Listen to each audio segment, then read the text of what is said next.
You think you know Spider-Man, the wisecracking hero in red and blue, swinging between skyscrapers, always ready with a joke before he throws a punch. But before Tobey Maguire, before Tom Holland, before Sam Raimi ever picked up a camera, there was a cartoon that started it all. A scrappy, low-budget, occasionally bizarre Saturday morning show from 1967 that introduced the world to its first ever animated Spider-Man. And the story behind that show is way stranger than anything that happened on screen. We're talking bankrupt studios, recycled animation stolen from a completely different cartoon, a director who would go on to make X-rated films, and a theme song so iconic it's still playing in Marvel movies 50 years later. This little show only lasted 3 seasons, but the chaos behind the scenes was enough to fill a whole movie of its own. So swing in close, because today we're counting down 15 weird facts about the original Spider-Man cartoon that most fans have completely forgotten. Number 15 is coming up right now. 15. Spider-Man almost wasn't the star. Believe it or not, Spider-Man's very first shot at television almost went to someone else entirely.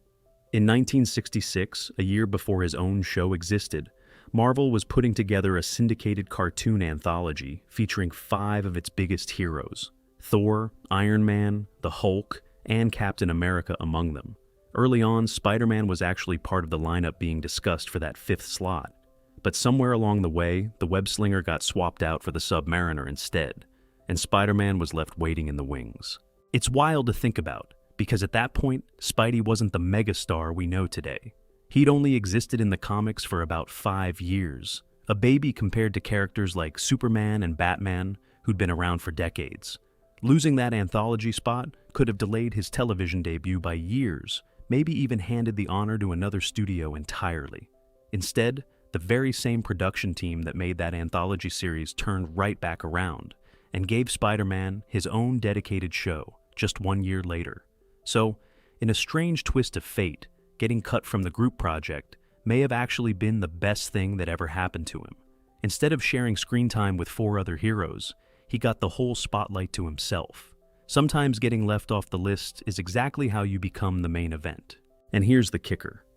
That near miss happened at a moment when nobody at Marvel could have possibly predicted just how enormous this character would eventually become, which makes the whole almost happened story feel even more like a coin flip that could have gone very differently for pop culture as we know it. It's a small footnote most retrospectives skip entirely, but it shows just how close the character came to a much slower start on television. 14. A tiny Toronto studio made TV history. The studio behind the original Spider-Man cartoon wasn't some massive Hollywood powerhouse.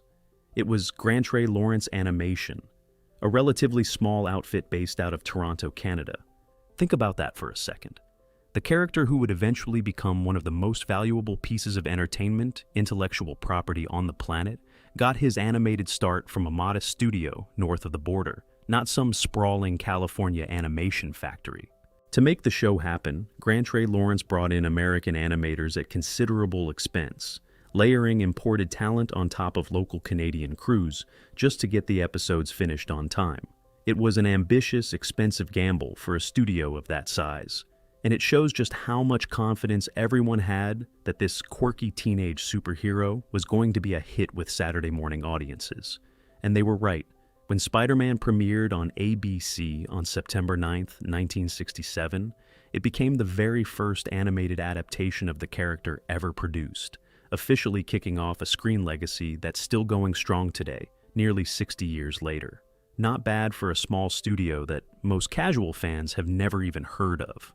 Every big-budget Spider-Man movie you've ever seen technically owes its existence to this scrappy little Canadian operation that took a chance on a comic book teenager nobody was sure would translate to television. And considering how many major animation studios of the era were based in Los Angeles or New York, the fact that Spider-Man's screen legacy technically started north of the border, in a studio most casual fans could never point to on a map, is one of those little historical footnotes that almost never comes up when people talk about the character's origins. It's the kind of detail trivia nights are made for. 13. The studio went bankrupt before season 1 even finished airing. Here's where things get rocky. Grantray Lawrence Animation, the studio that had taken such a big swing on Spider-Man, was already teetering on the edge of financial collapse by the time the show actually hit the air. Producing a weekly animated series was brutally expensive, and the studio simply didn't have the resources to keep up with the demand. By mid-1968, well before the second season had even entered production, Grantray Lawrence had filed for bankruptcy, having completed only the first 20 episodes of the series.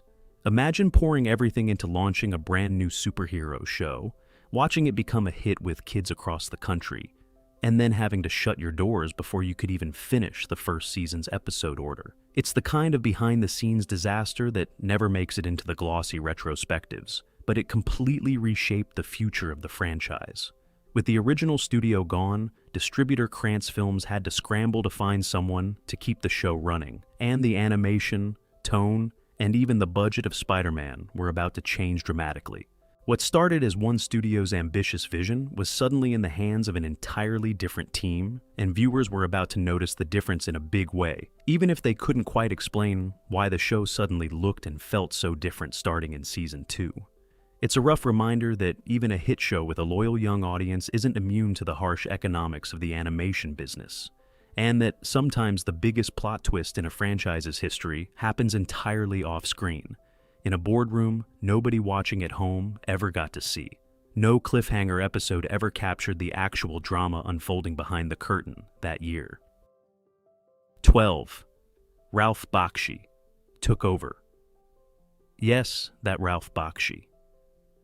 When Grantray Lawrence collapsed, distributor Krantz Films needed someone to take the reins fast, and the man who stepped up was Ralph Bakshi. If that name sounds familiar, it's because Bakshi would go on to become one of the most controversial and boundary-pushing animators in American history, later directing X-rated adult animated films like Fritz the Cat and gritty urban fantasy epics that were about as far from Saturday morning cartoons as you could possibly get. But before all of that, Bakshi was cutting his teeth animating a teenage superhero for kids, flying back and forth between Toronto and New York just to keep the production limping along. It's genuinely one of the strangest career footnotes in animation history. The same guy who'd later shock audiences with raw, adult-oriented storytelling spent his early career making sure Peter Parker made it to school on time between crime-fighting sessions. Under his leadership, Seasons 2 and 3 took on a noticeably different visual style, trading the brighter look of Season 1 for darker colors, moodier lighting, and more atmospheric music.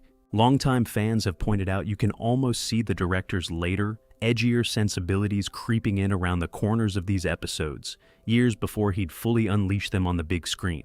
It's a wild bit of trivia that connects a children's cartoon directly to some of the most adult animated films ever made.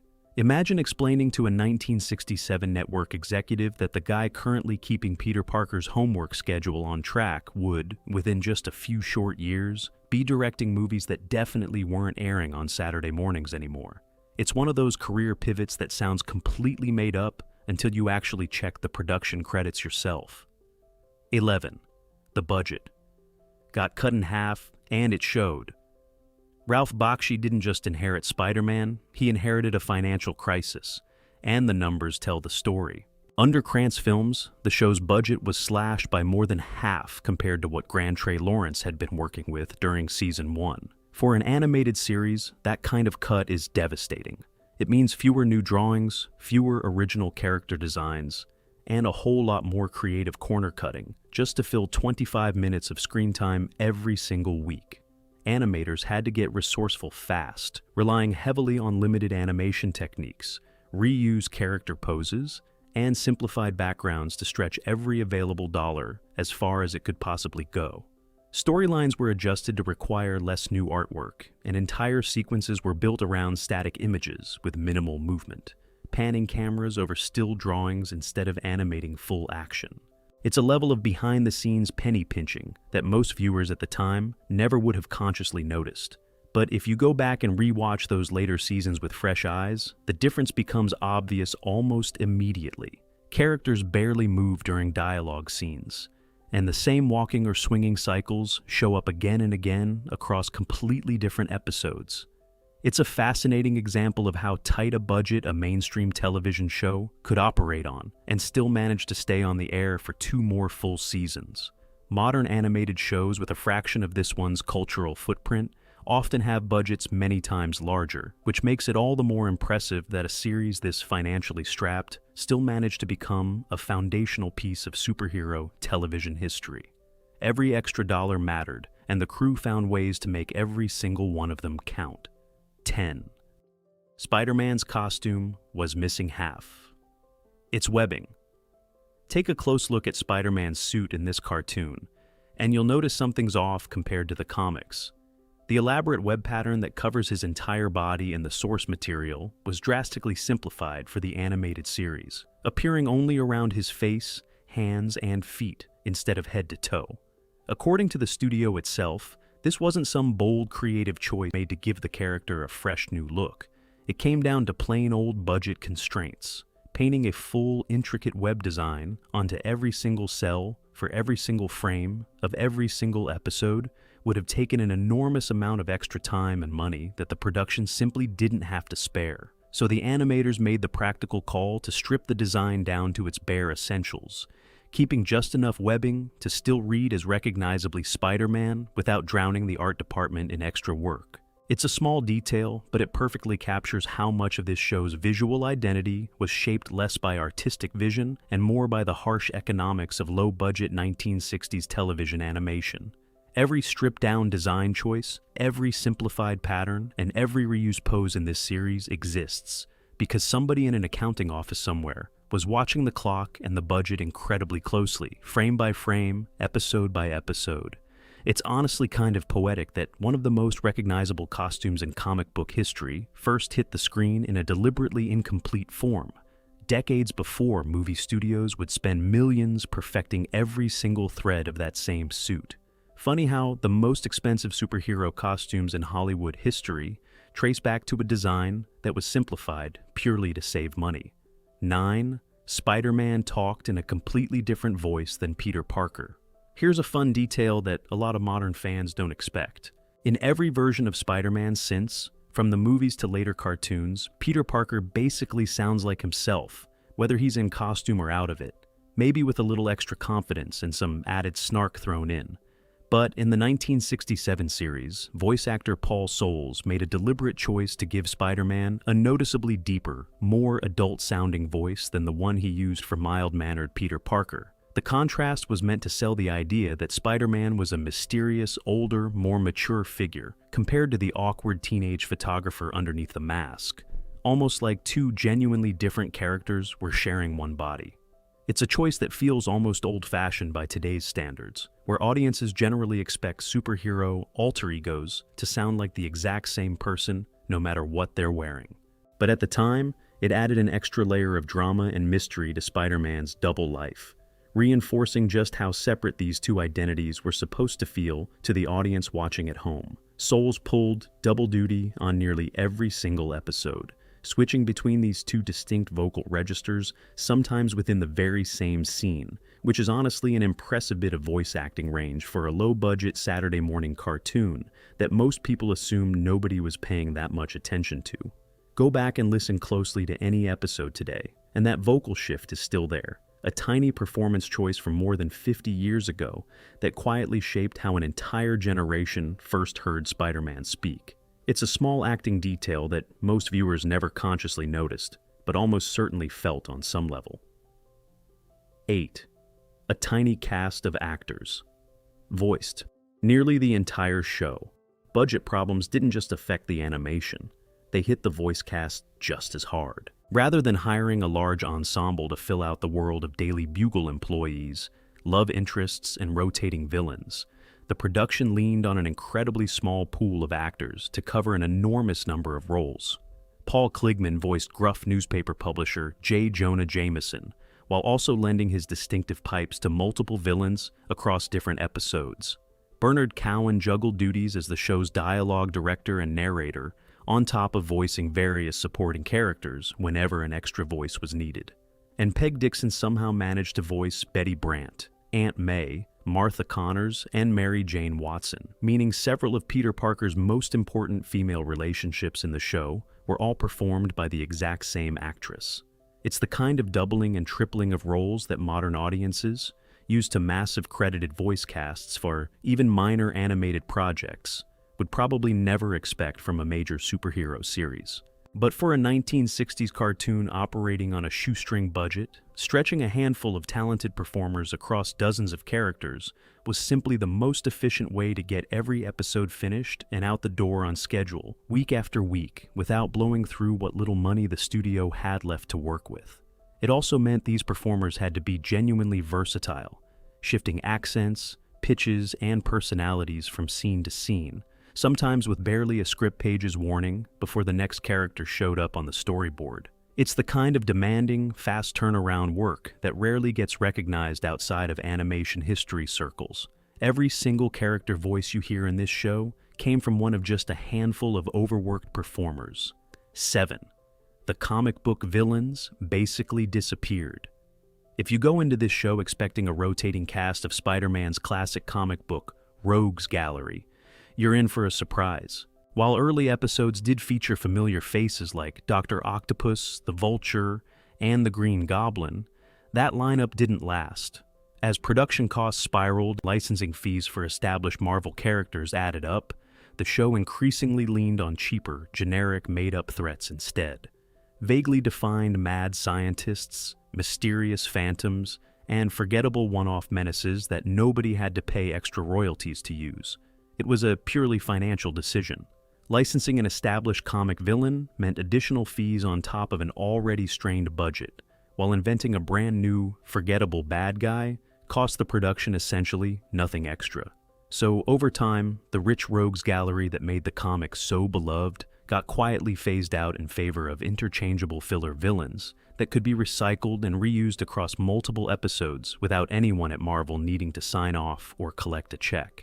It's a strange thing to consider today. In an era where Spider-Man movies are practically built around delivering fan-favorite villains, audiences have been begging to see on screen for years. Back in 1967, the exact opposite instinct was in play. The less iconic and more disposable the villain, the better it was for the show's already razor-thin bottom line. It's a genuinely strange inversion of how the modern superhero industry operates, where a single classic villain showing up in a trailer can send an entire fan base into a frenzy of excitement months before the movie even opens. It's an odd way to build a rogues gallery, letting the licensing budget quietly decide which villains got to stick around. 6. Entire episodes. Recycled footage from a completely different cartoon. This next fact sounds almost too strange to be true, but it's genuinely documented. To save money, at least 2 episodes of Spider-Man reused animation and audio almost wholesale from an entirely unrelated Krantz Films production called Rocket Robin Hood, a science fiction cartoon with absolutely nothing to do with Spider-Man's world. Animators essentially swapped out character cells from Rocket Robin Hood, replacing that show's medieval space heroes with Spider-Man artwork layered on top, while keeping much of the original background animation and pacing completely intact underneath. It's an almost unbelievable level of corner cutting, taking footage built for a completely different franchise and repurposing it into brand new Spider-Man content just to hit a broadcast deadline. Picture a production team so strapped for both time and money that they'd rather retrofit existing cartoon footage from a totally different show than animate something new from scratch. For viewers watching at home in the late 1960s, there was no way to know this kind of behind-the-scenes recycling was even happening. It just looked like a slightly stranger episode of Spider-Man, maybe with some odd pacing or unfamiliar visual choices they couldn't quite put their finger on. But animation historians who've studied the show frame by frame have confirmed the swap, making it one of the most jaw-dropping cost-cutting stories in the entire history of Saturday morning television. It raises a genuinely funny question worth sitting with for a second. Somewhere out there, a handful of unsuspecting kids in 1969 were technically watching repurposed space adventure footage and had absolutely no idea they weren't watching a brand new Spider-Man story at all. 5. Spider-Man's origin got retold. Even though it already happened, You'd think a superhero show would only need to explain its hero's origin story one time, right at the very beginning. Not this one. When Season 2 kicked off, the very first episode circled all the way back around to retell Spider-Man's origin story from scratch, complete with the radioactive spider bite and the tragic death of Uncle Ben, even though all of that had already been thoroughly established back in Season 1. For longtime viewers who'd been tuning in from the very beginning, it must have felt like a strange bit of déjà vu, watching the show hit reset on information they already knew by heart. The most likely explanation ties directly back to all the behind-the-scenes turmoil. With a brand new production team taking over after Grant Ray Lawrence's bankruptcy, retelling the origin story may have been a practical way to bring new viewers up to speed, while the show transitioned to a completely different studio, a different budget, and a noticeably different creative direction. It's also possible the new team simply wanted a clean, dramatic jumping-off point to signal that a new era of the show was officially beginning.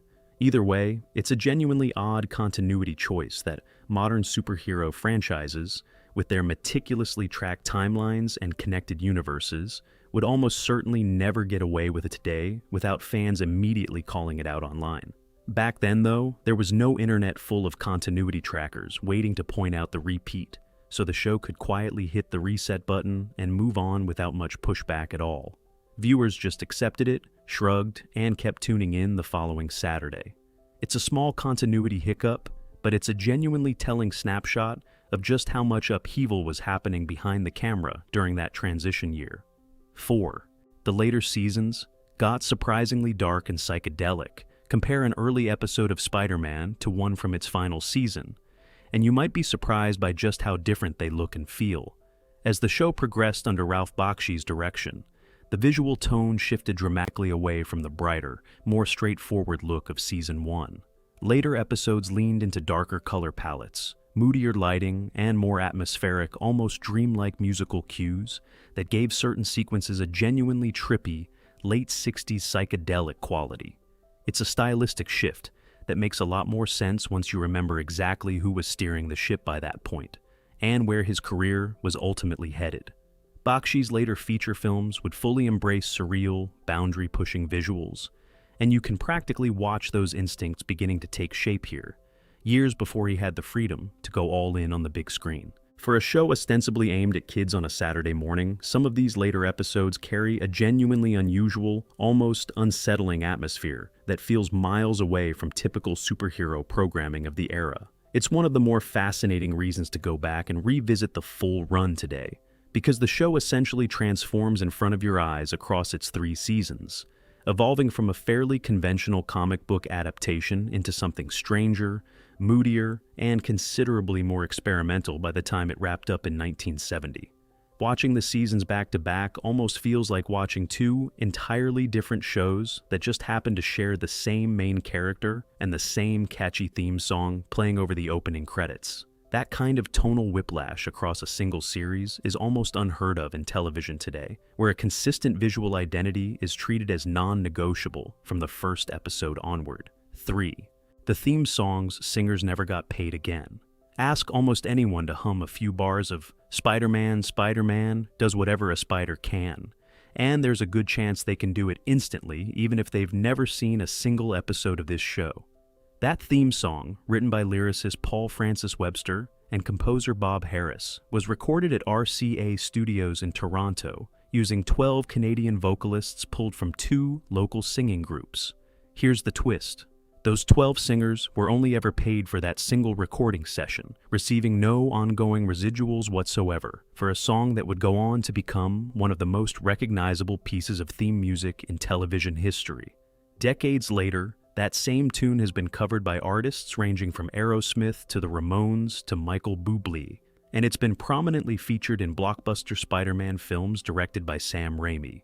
It even played over the Marvel Studios logo at the start of Spider-Man Homecoming in 2017, 50 years after those 12 singers first stepped into a Toronto recording booth for what they probably assumed was just another paying gig.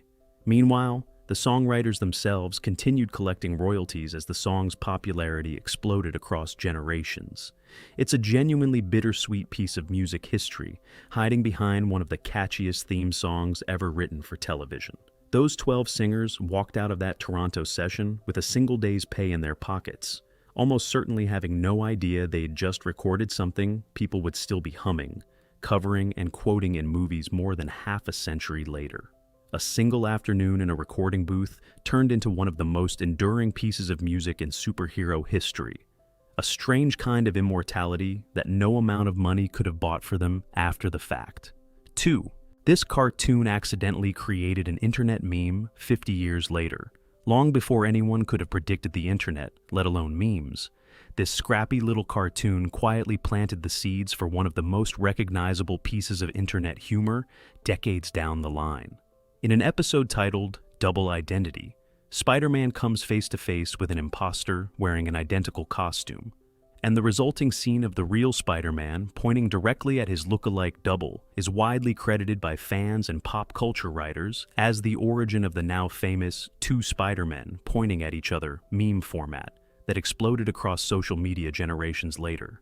It's genuinely wild to think that a random plot point from a 1967 Saturday morning episode, made on a shrinking budget by a studio, scrambling just to stay afloat, would end up as one of the most widely recognized reaction images on the entire internet, used constantly to represent hypocrisy, irony, or two nearly identical things confronting each other. Nobody working on that low-budget episode back in the 60s could have possibly imagined their scrappy little cartoon would still be culturally relevant generations later, let alone as an internet punchline shared millions of times over. It's proof that sometimes the strangest, most lasting legacy a piece of media leaves behind has absolutely nothing to do with what its original creators actually intended or ever could have predicted. Somewhere, an animator who spent hours carefully drawing that one specific pointing pose in the 1960s would probably be stunned to learn it eventually became one of the most used reaction images on the entire internet. That single frame has probably been shared more times than the entire episode was ever broadcast. 1. 52. Episodes later, it's still the blueprint. Here's the number one weird fact, and it might be the most important one on this entire list. Across 3 seasons, this scrappy, underfunded, constantly troubled production somehow managed to crank out 52 total episodes, split into 77 individual story segments, running from September of 1967 all the way through June of 1970. Given everything this show went through, a bankrupt studio, a slashed budget, recycled footage borrowed from an unrelated cartoon, a revolving door of behind-the-scenes talent, and a director who'd eventually make X-rated films, it's genuinely remarkable the series made it to air every single week, let alone survived long enough to rack up more than 50 episodes total. And yet, despite every single one of those obstacles, this chaotic, corner-cutting little cartoon became the very first animated interpretation of Spider-Man ever produced, laying essential groundwork that every single Spider-Man adaptation since has built directly on top of. Every movie, every subsequent cartoon, every video game featuring the wall crawler owes at least some small debt to this shoestring 1960s production that somehow held itself together through sheer stubbornness and creative improvisation. Not bad at all for a show that almost didn't happen, nearly lost its own studio partway through, and still ended up as one of the most influential pieces of superhero television ever made. Every time a new Spider-Man project gets announced, somewhere in the DNA of that project is a little bit of this scrappy, underfunded 1960s original, quietly proving that a great character can survive almost any behind-the-scenes chaos thrown at him. Not many shows could take that much of a beating and still come out as a beloved piece of pop culture history. And there you have it, 15 weird, chaotic, genuinely surprising facts about the original 1967 Spider-Man cartoon that most fans have completely forgotten about.